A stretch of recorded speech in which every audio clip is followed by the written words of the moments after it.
Hey everybody, welcome back. So today I'm here with my semi truck, and it's probably the last day I'll be with my semi.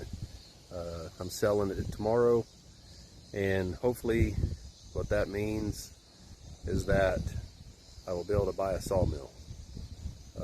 Still got to pay the truck off, and hopefully that deal works out in my favor.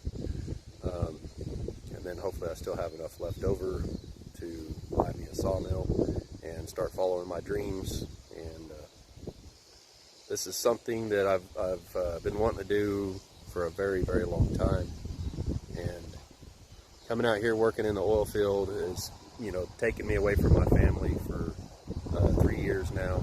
And so it's about time I get to go spend time at home and maybe work a part-time, just some regular job or something. And so wish me luck, guys, and we'll see where it goes from here, I guess.